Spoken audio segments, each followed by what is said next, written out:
नमस्कार। मैं डॉक्टर जी के Chandrol, assistant professor of botany, Kalyan PG college, Bhilai Nagar.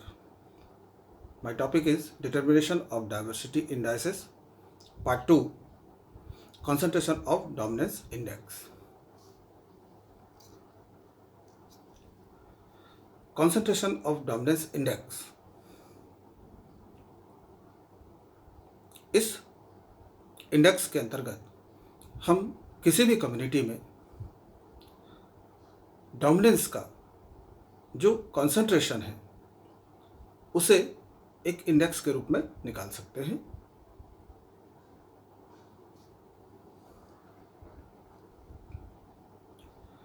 All the determining the nature and function of the organism in a community are not equally important. किसी भी community में पाए जाने वाले ऑर्गेनिज्म इक्वली इम्पॉर्टेंट नहीं होते। इनमें से केवल कुछ ही उस पूरी कम्युनिटी की एक्टिविटी को कंट्रोल करते हैं, जो इनके नंबर, साइज, प्रोडक्शन या दूसरी एक्टिविटी पर निर्भर करता है।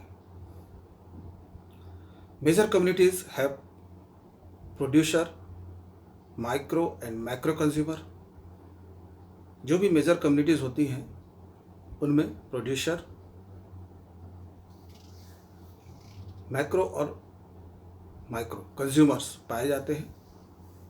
With in this groups species or group of species which largely control the energy flow and strongly affect the environment of all other species. इन सभी में से कुछ स्पीसीज या कुछ स्पीसीज का समूह जो कि मुख्य रूप से उस कम्युनिटी की एनर्जी फ्लो को कंट्रोल करता है और साथ ही उसके फिजिकल एनवायरनमेंट को स्ट्रांगली अफेक्ट करता है, इसे ही हम इकोलॉजिकल डोमिनेंट कहते हैं। Removal of the dominant would result in important change not only in the biotic community but also in the physical environment, that is micro climate. किसी भी कम्युनिटी से यदि डोमिनेंट को या डोमिनेंट स्पीसीज को हटा दिया जाए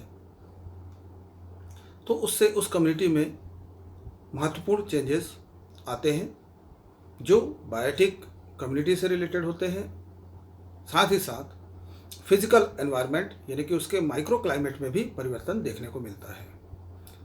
जबकि इसी की जगह पर यदि नॉन डोमिनेंट स्पीसीज उस कम्युनिटी से हट जाए या हटा दिया जाए तो इसके कारण से कम्युनिटी के अपीयरेंस या कम्युनिटी मेटाबॉलिज्म में कोई विशेष परिवर्तन देखने को नहीं मिलता।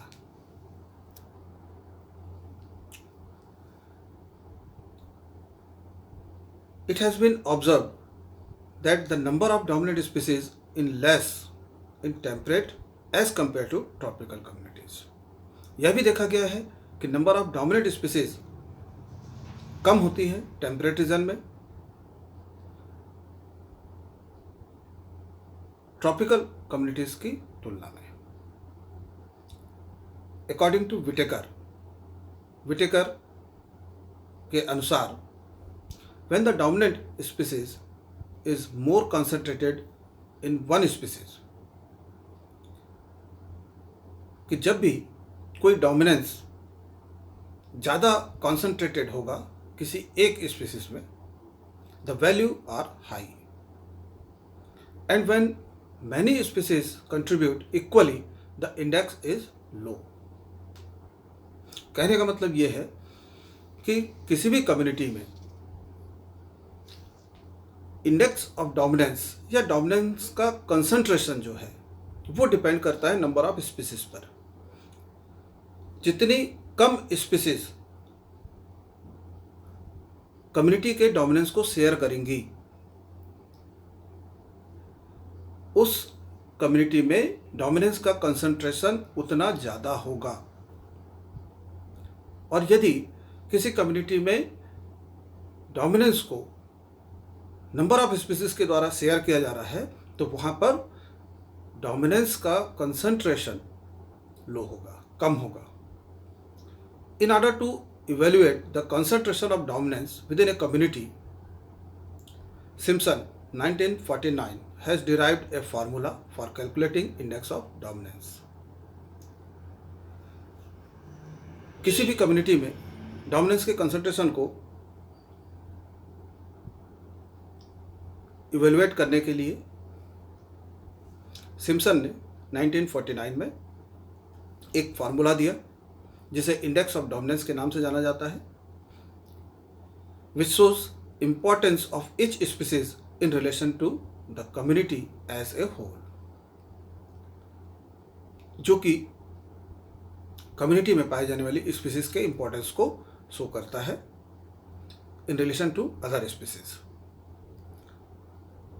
Index of dominance is equal to C is equal to summation bracket में small ni upon capital N का whole square, where C is index of dominance, small ni IVI or biomass or relative value of individual, and capital N represent total IVI, total biomass or total relative value of all plant species. Now we calculate index of dominance with the help of given data. In observation table there are 5 species: Cynodon dictylon, Evolvulus alcinoides, Desmodium trifolium, Melilotus alba and Euphorbia heta.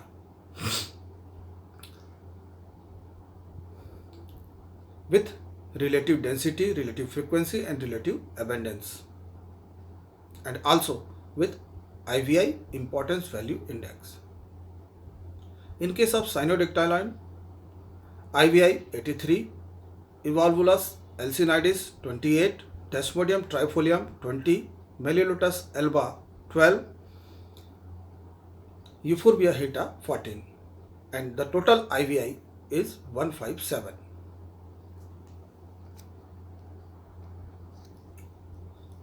Now we calculate index of dominance with the help of given data. First, we put the value in the formula. Then C is equal to 83 upon 157 whole square plus 28 upon 157 whole square plus 20 upon 157 whole square plus 12 upon 157 whole square plus 14 upon 157 whole square. In next step, after dividing the value, it is C is equal to 0.52 whole square plus 0.17 whole square plus 0.13 whole square plus 0.08 whole square plus 0.09 whole square. Next, the value put in the formula after whole squaring. C is equal to 0.27 plus 0.03 plus 0.02 plus 0.01 plus 0.01, and finally the C is equal to 0.34, and here 0.34 is the index of dominance, और या फिर हम इसे दूसरे शब्दों में कह सकते हैं कि ये उस पर्टिकुलर कम्युनिटी में कंसंट्रेशन है डोमिनेंस का. So we can find the value of index of dominance of a community, that is 0.34. Thank you.